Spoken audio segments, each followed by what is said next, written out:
Seja bem-vindo ao canal Sem Fome Sem Fundo. Caso você não se lembre, eu tinha feito um vídeo sobre uma call do USD JPY. Ele pagou super rápido 2 para 1 em questão de uma semana, e mais alguns dias ele chegou a pagar 3 para 1.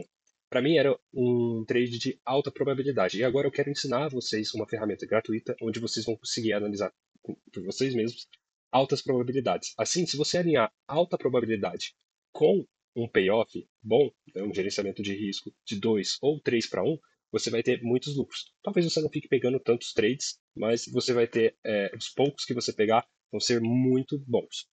A pergunta que não quer calar é: qual é essa ferramenta maravilhosa? A ferramenta se chama Market Pulse. O Market Pulse ele te traz a sazonalidade e também o COT, Commitment of Traders.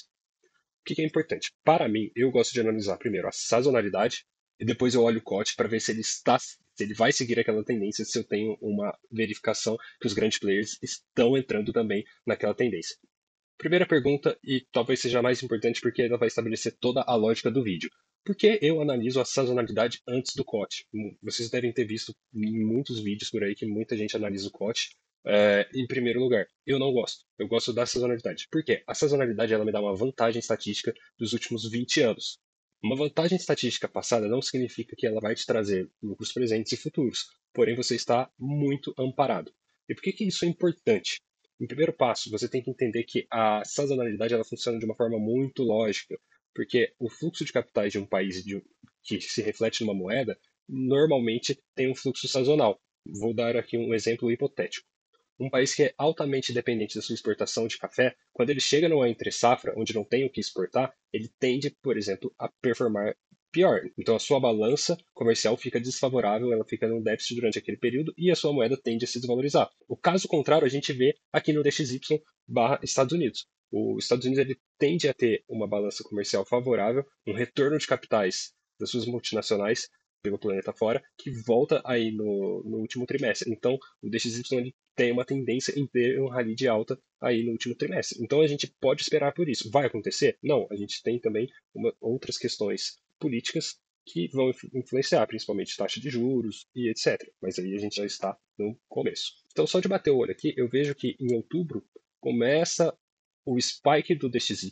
Você pode abrir o gráfico e entender que ele vai começar o spike no mês de outubro até mais ou menos quase início de dezembro desse rally de alta. Outra moeda que tem uma performance semelhante é o JPY. Então, ali para o finalzinho de outubro, ela vai começar a ter um spike até mais ou menos dezembro. Então, isso é importante para quê? Eu começo a ver quando vão ser as viradas. Obviamente que isso não reflete exatamente que vai ser ali no meio de novembro, meio de outubro, mas a gente já pode começar a analisar o COT semana a semana para a gente se posicionar no melhor lugar, porque depois a gente vai lá para o gráfico, a gente faz uma análise gráfica por volume principalmente e entende onde os players estão posicionados e a gente consegue entrar no flow que vai se seguir. Primeiro ponto, eu pego moedas que elas vão performar em alta contra moedas que vão performar em baixa. Então eu não vou procurar moedas que, por exemplo, não vou pegar o SD, JPY para operar, porque o SD tende a subir. E o JPY, o Iene, também tende a subir. Então elas vão ficar meio que travadas ali em novembro. Ou seja, eu vou procurar essas moedas que tendem a performar pior. Por exemplo, o dólar australiano, o franco suíço, ou o dólar canadense. Então, o primeiro passo, a gente definiu as moedas que vão subir e as outras moedas que vão cair. Então, agora nós vamos usar o COT em Tools, COT Report, para ver se os big players estão começando a se posicionar a favor dessa tendência. Abrimos a página do COT Report, que vão ter todas as moedas, todas as commodities aqui, junto com índices, etc. A gente clica na moeda, ele vai abrir aqui. Antes de abrir o COT, eu quero mostrar o contexto da moeda. A gente percebe que o USD-CHF está caindo há muito, muito tempo. Ou seja, está o menor preço de muitos e muitos anos dessa moeda. Isso significa que o dólar ele está muito fraco, né? Ele se desvalorizou ao longo do tempo em relação ao franco suíço. O franco suíço ele se valorizou ao longo do tempo. Porém, você percebe que ele está tendo certas dificuldades em diminuir. Não posso falar que ele não vai abaixar, o dólar vai se desvalorizar ainda mais em relação ao franco suíço. Mas nós temos um potencial de ganho alto. Por quê?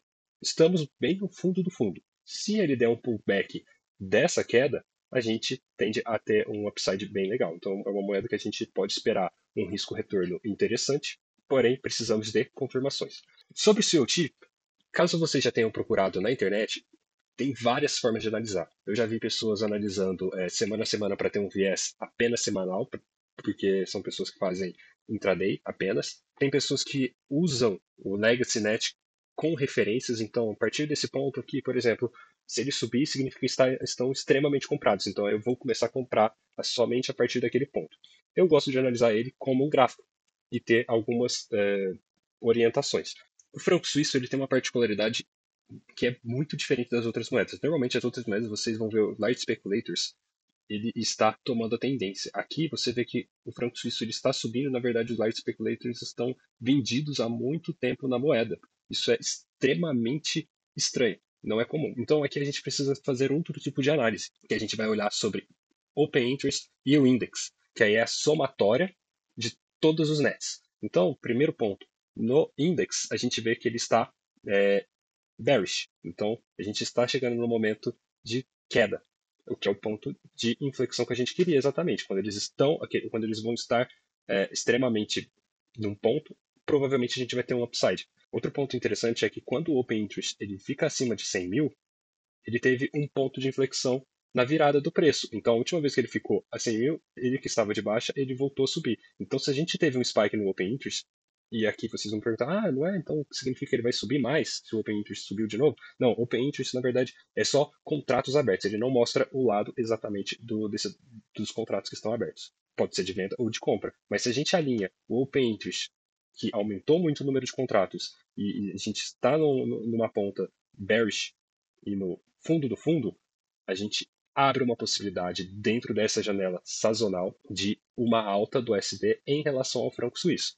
Outra forma, a forma mais comum de ver também, o Legacy Net e o TFF. A gente percebe que os large speculators eles estão tomando a tendência. Então, eles estiveram vendidos durante um bom tempo, eles continuam vendidos e a gente vê que o COT eles estão aumentando cada vez mais suas posições vendidas. Então, a gente pode esperar que nesse movimento sazonal eles continuem a vender porque ele ainda está fazendo esse movimento de queda. Eles, inclusive, já estiveram muito mais vendidos do que estão hoje. A gente pode esperar que eles continuem vendendo até mais ou menos próximo do que eles já estiveram vendidos alguma outra vez. Dito isso, o que eu posso esperar? Dentro de um período específico que a gente analisou, a gente pode esperar um SD-CAD subindo e também um CAD JPY caindo. Se você gosta de operar pares exóticos, você pode utilizar dessa ferramenta ainda mais. Porque você, por exemplo, tem um insight de que o JPY, o iene, ele tende a desvalorizar e o dólar canadense a desvalorizar. Então a gente vai atuar na ponta de venda do CAD JPY. Como é um ativo que vem subindo muito desde 2020, a gente pode esperar aí um pullback e surfar essa onda talvez aí nos próximos 2 meses. Espero que tenham gostado do vídeo. Eu quis trazer de uma forma bem simples para que vocês tenham ferramentas à sua disposição que vocês consigam fazer suas próprias análises. Essa é a forma que eu gosto de analisar. Eu gosto primeiro de sazonalidade, se eu te apontando a meu favor, e depois olhar o price action onde eu realmente vou entrar. Então esse é um vídeo para aumentar a sua taxa de acerto, aumentar a probabilidade dos seus trades. Se você alinhar isso com um gerenciamento de risco adequado, eu tenho certeza que você vai ter bons lucros ao longo dos anos.